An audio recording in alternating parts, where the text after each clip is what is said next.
Hey, what's going on, everybody? Welcome back to another Lord of the Rings Online new player's guide. This one kind of took a little while to get going, and I apologize for that. There's been a lot of content I've been working on, and so I'm finally able to sit down and work on this one. But today we're going to be talking about crafting. Crafting is going to be one of the most essential things that you are going to be doing as a Lotro player in order to try and increase your gear. So whenever you are working on gear, there are multiple different ways that you can get gear. You can get it either through quest drops, which I think a lot of my gear is quest drops right now, or you can get it through crafting. Crafting is going to be probably one of the most useful ways to get gear, and so I would definitely recommend spending time working on crafting where you can. And I just wanted to give you guys kind of a good rundown onto how crafting works in Lotro and kind of give you guys some tips and tricks in order to help make it just a little bit more easy and a little bit less overwhelming. So to start off, there are a few areas where you will be starting out getting your crafting. That will be the main areas are going to be in the Combe Crafting Hall. They will be over in the Shire in Mickle Delving, or they will be in Ered Luin in Celandine. There's also a crafting hall in Thorin's Hall, specifically, that will also have some intro crafting areas. I don't know if there's any in Swanfleet and Cardolan.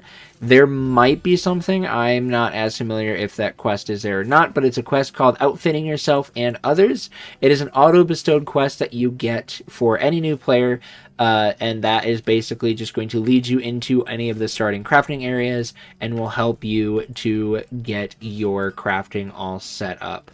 So, what we're going to do, originally I was actually just going to talk about how crafting worked over here in Bree, but I'm actually going to head over to Mickle Delving. So just bear with me 1 second while we go over there, so that way I can just show you guys how things work. I always use Mickle Delving as my area to work with because it like if I'm using like a starting crafting area, Mickle Delving, I just go there because it honestly is, I don't know, it's just the Shire peacefulness is just really nice. But you know, you can kind of craft wherever. The nice part about crafting is most towns will have crafting areas or just like any like safe area within the world, whether it's a town or like a camp or something. If it's like a larger area, will have some sort of crafting area in it.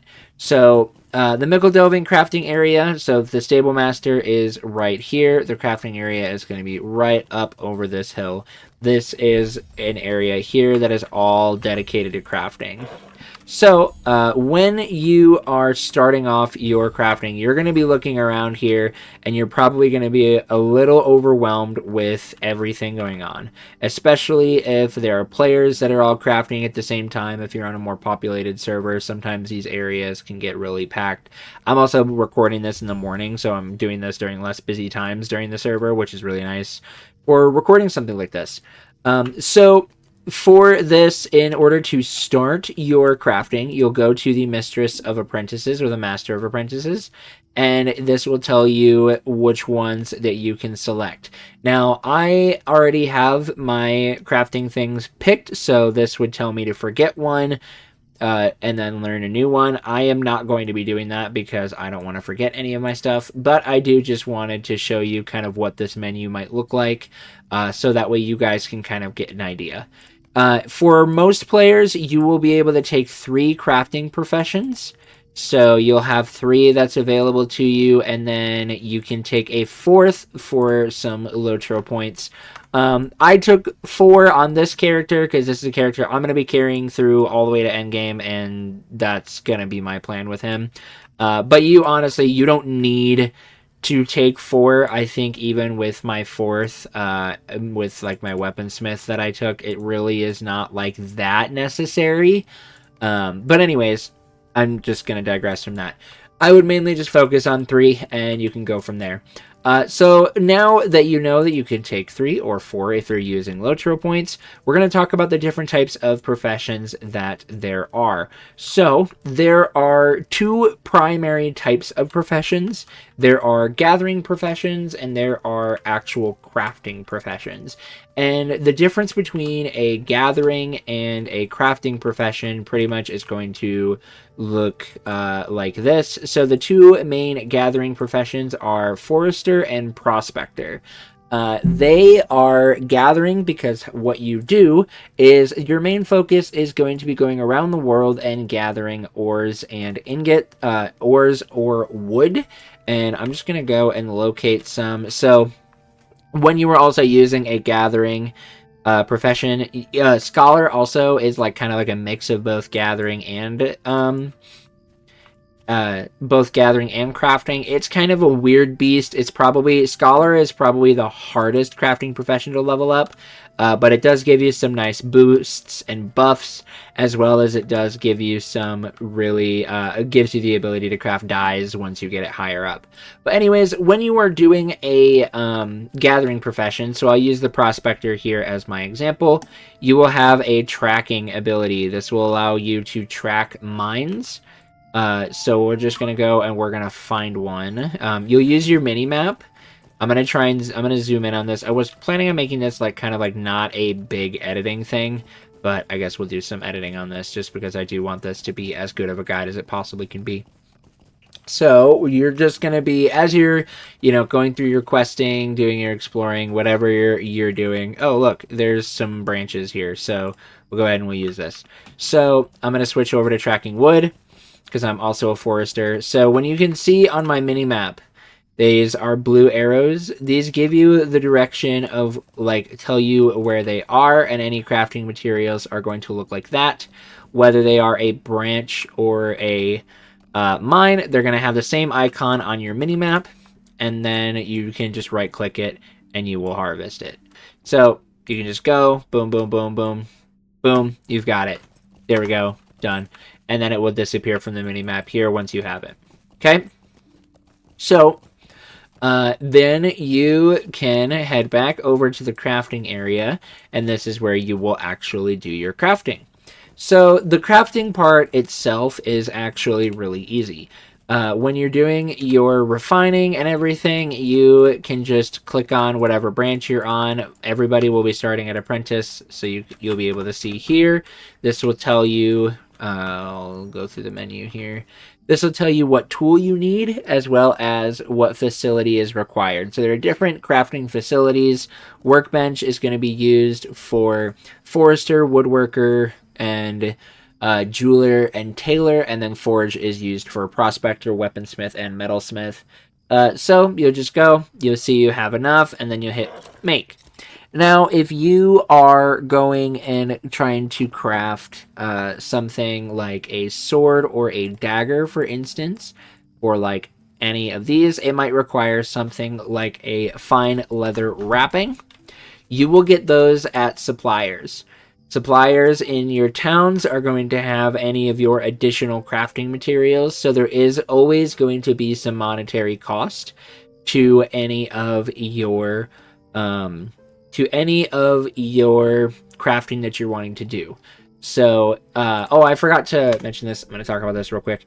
So the two main gathering crafting things between both forester and prospector, they actually will tie in with a crafting thing. So prospector will tie in with jeweler, metalsmith, and weaponsmith. Forester ties in with tailor, woodworker, and I think that's it. And then, so because of those, you can use those to craft however you want. So when you're thinking about your crafting and what professions you want to take, if you are thinking, hey, I want to take something that is going to be really useful for crafting, like if I'm really wanting to craft armor, then you'll always want to take forester, or specifically if you're wanting to craft light armor or medium armor, you'll very much want to take forester, so that way you can find hides, because you'll take hides and then turn them into leather, and then you take that leather and then you will turn it into your armor. So that's something that's going to be really important to note. Another thing too, your crafting does have individual EXP bars based on the thing that you're working on. So my current thing for Prospector here is Westfold, which means I can grab any of the Westfold ingots, which I haven't found any yet, which is why that's at 0. But there's another thing to note here too. You'll see next to this anvil, which says I'm proficient at this level, there is a golden anvil, which means I am a master at this level. Becoming a master craftsman at each level is actually very useful because it will increase your chances at a critical success. A critical success when you are crafting gives you better items. So if I were to get a critical success, so you can see here, a heavy cloth cloak, for instance, gives you 30 armor plus 3 vitality. But if I were to get a critical success, then I get a stout cloth cloak, which gives you a better cloak. So that is where the critical successes comes in, and the more that you are mastered, the better chances that you have of getting a better gear. Now, obviously, as you're crafting, you might not always get the critical success for your level that you're working on, but anything that you do craft is anything that you craft is account bound. Actually, it's not always account bound. It'll only be account bound under specific circumstances, and I'll talk about that in just a second.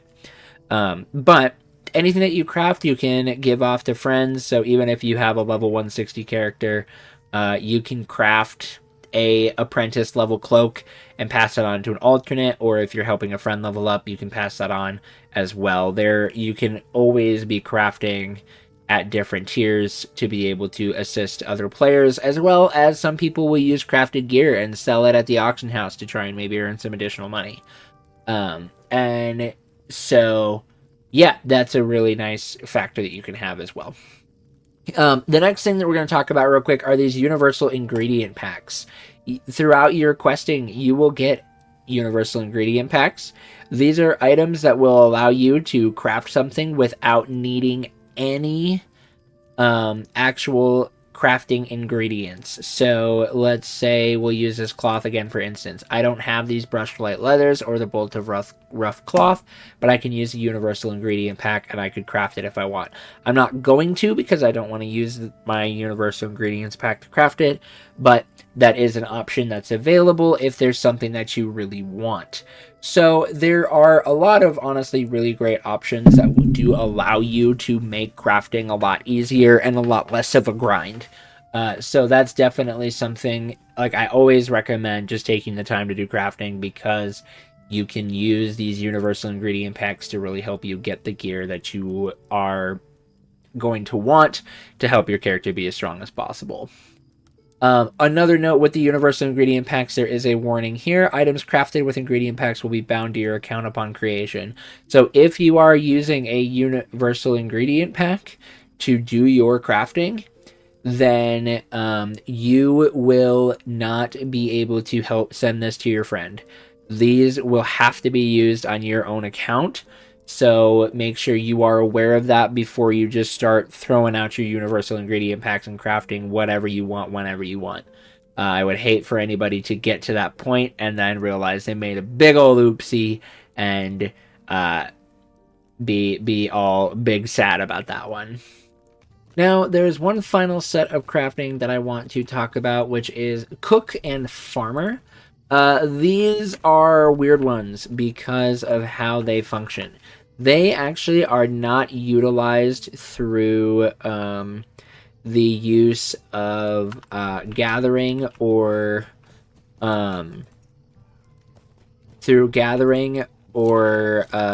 crafting in the way that you normally would. They are very monetary.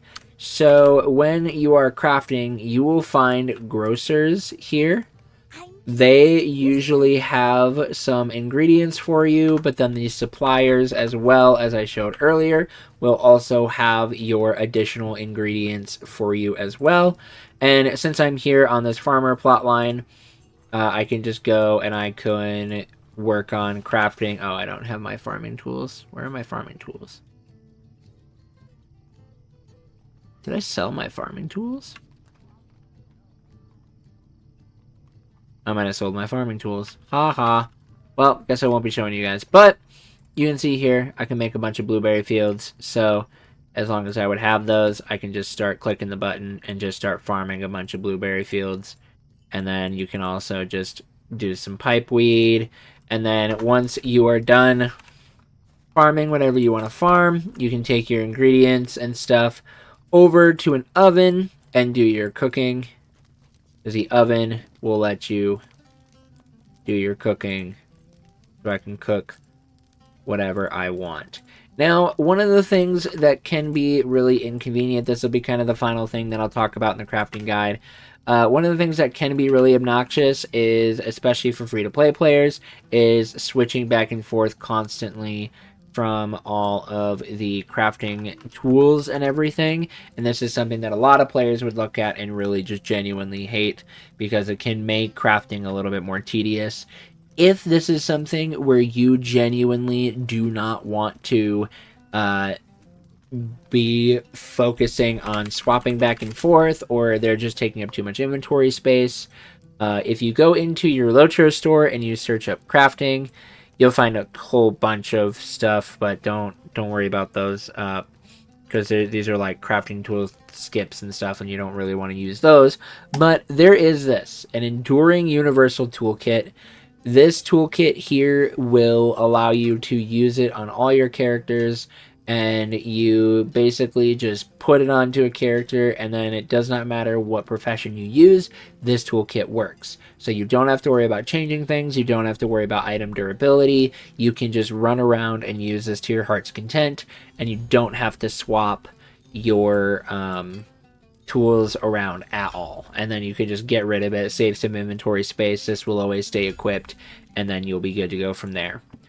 So that's pretty much it for crafting in Lotro. I hope this guide was helpful. I know that there can be a lot that goes into crafting, but honestly, guys, the best thing that I can recommend is just get started and just start doing stuff. Once you just start doing stuff, it will get so much easier, because you'll kind of find yourself in a nice rhythm, and you'll figure out kind of how you want to do things, and you won't need to then worry about anything else. You can just you'll kind of figure out what you need, what you don't need, and you'll be able to plan out your own rhythms from there. So I hope this guide was helpful. I'm trying to do my best to make as many new player guides as possible. If you have any questions, please don't hesitate to ask down in the comments below. I will answer them to the best of my ability, and if I don't know the answer, I will find the answer and get back to people as soon as possible. So thank you guys so much for watching. As always, I do want to give some shout outs to my Ko-Fi supporters. You guys are the ones that help to make this channel possible, and if you would like to support on Ko-Fi, you can do so down in the description below. But that will be the end of this video, everybody. Thank you guys so much for watching. You are loved, you are valued, you are fearfully and wonderfully made, and we will see you right back here in the next one. Have a wonderful rest of your day, everybody.